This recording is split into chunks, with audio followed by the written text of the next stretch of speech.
Hi everyone, this is Mitch from SportsChatPlace.com, and it's Monday, April 12th, 2010, here with our weekly boxing talk. You know, we haven't done a weekly boxing talk in quite some time, and I'm ready to get back into the swing of things. There's a lot going on in the world of boxing, and we're going to get right into it. You know, our boxing section at SportsChatPlace.com, we're starting to beef it up a little bit. We've added a new writer there, Bill. He's doing a great job adding, a few articles a week, and he's also covering mixed martial arts. But he sure could use some help. So if you're out there and you're interested in getting involved in our boxing or mixed martial arts, or really any sport, I just said those two because that's what this video is about, by all means just contact me, Mitch at SportsChatPlace.com. We'll see if we can work something out. But anyways, let's get into what's going on in the world of boxing. HBO got started with its 24/7 this past weekend for the upcoming Mosley-Mayweather fight.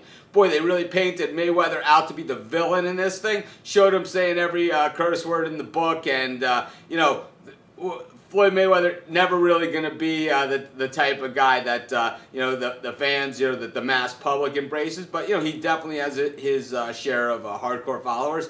Shane Mosley, he always seems to rise to the occasion just when he's counted out the most. And I really, I've said it all along, I like Mosley in this fight against Mayweather. And he doesn't, Mosley looks to be looking forward to this thing. And, we'll see how Floyd is when they actually step into the ring. One of the interesting things here that if Mayweather wins, there is no rematch clause. But if Mosley wins, there is a rematch clause. So, if Mosley wins, a Mosley-Pacquiao fight by the end of the year, probably not a possibility unless Mosley really lays a beating on Mayweather and he doesn't want a piece of Mosley again, which, of course is a possibility. But, right now, Manny doesn't have anything on the calendar, so it'll be interesting to see exactly who he schedules. We saw Andre Berto fight this past weekend. He certainly wasn't impressive at all.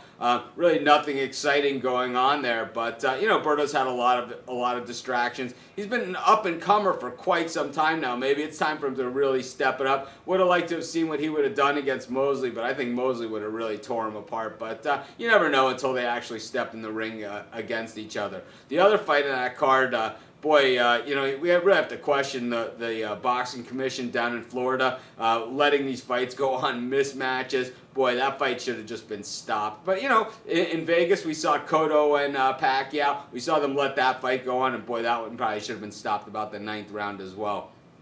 A lot like the De La Hoya-Pacquiao fight, where at least Oscar had the sense to say, I don't want to fight anymore. But in any event, a lot of boxing going on.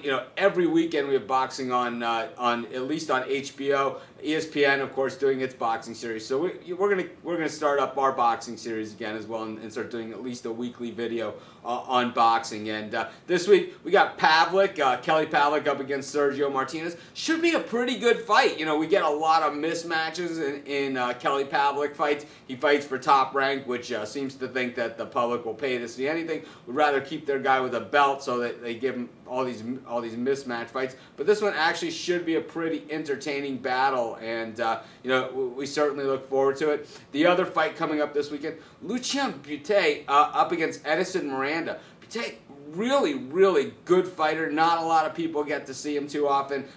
Really good puncher, knockout artist, and he fights most of his fights really close to home in Montreal, so he always has that home field advantage. We've seen a lot of guys throughout history.